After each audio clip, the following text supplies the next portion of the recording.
Welcome back to Northwest Elite Spirit, the channel you come to train your mind, body, and spirit. I'm Coach Brian. If you haven't hit that subscribe button yet, do that now and make sure to ring that notification bell to stay up to date on all of my newest releases.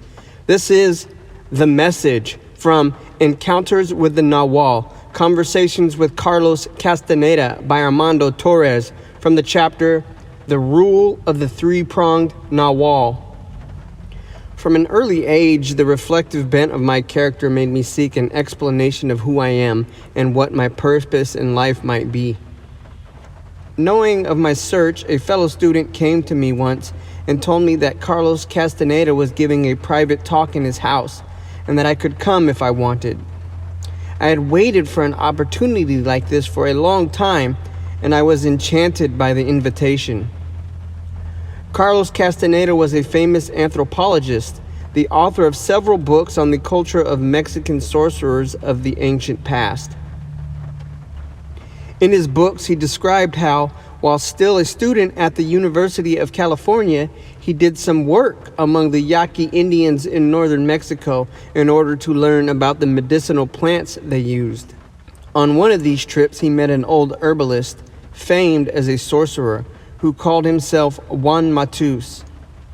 In time, the old man took Carlos on as an apprentice and introduced him to a completely unknown dimension for modern man, the traditional wisdom of the old Toltec seers, commonly known as sorcery or Nagualism.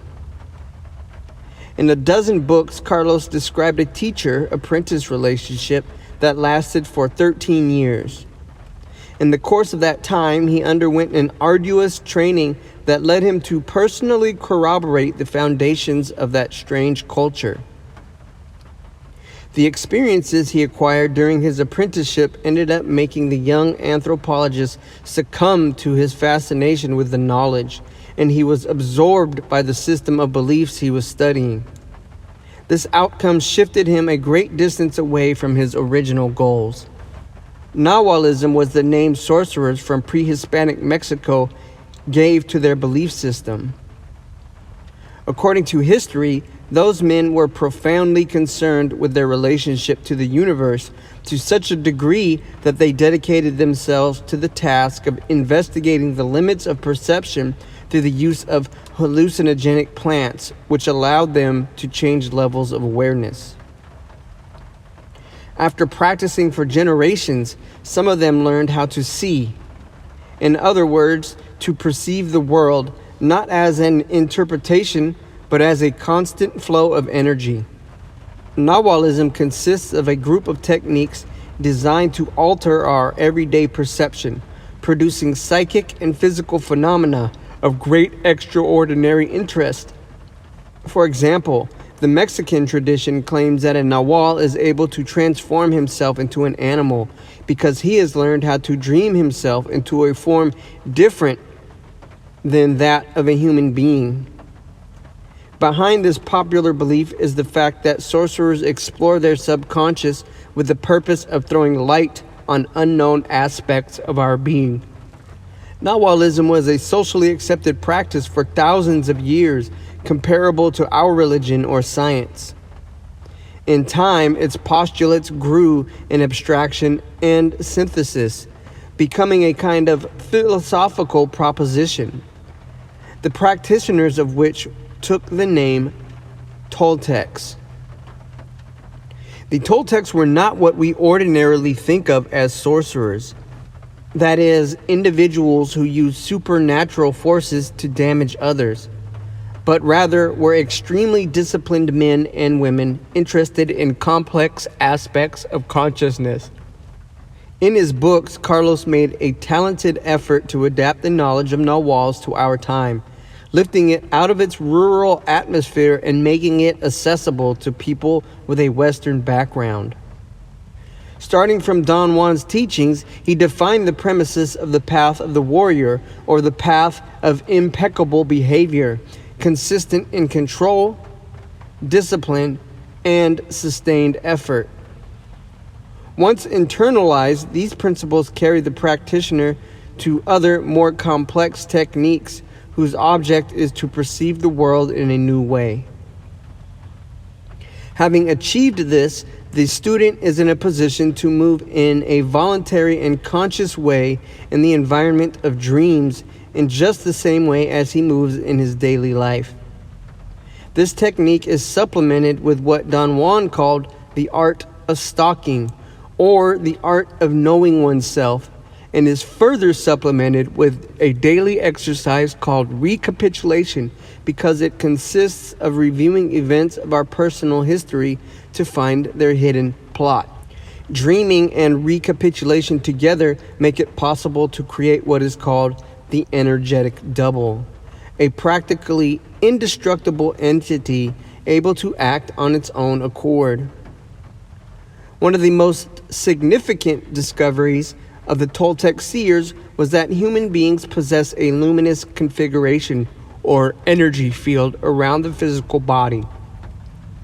They also saw that some people were equipped with a special configuration divided into two parts.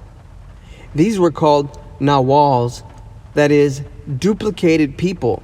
Because of their particular configuration, a Nagual has greater resources than most people.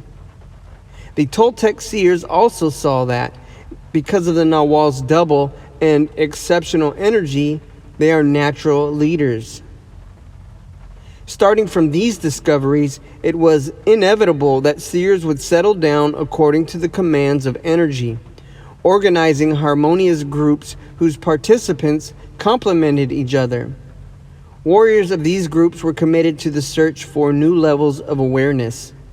In time, they began to realize that behind their practices and organizational forms, there was an impersonal rule.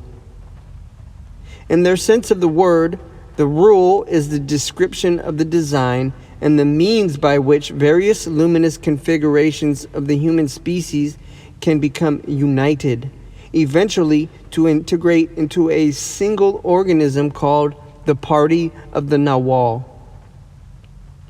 The goal of these groups is total freedom, the evolution of their awareness to the point of enabling them to travel through the ocean of cosmic energy and enabling them to perceive all that is accessible to us.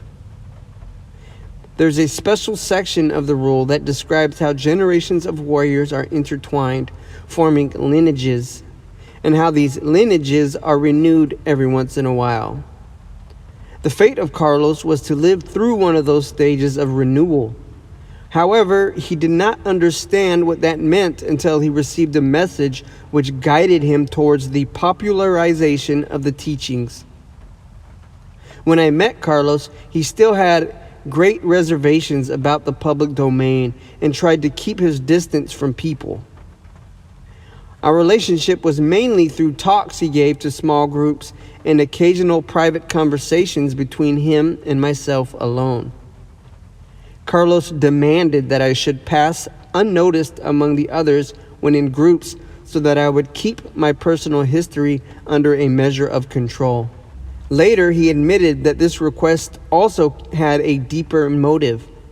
He said that I had a task that was a commitment to the spirit and that I should execute my task 4 years after Carlos's departure.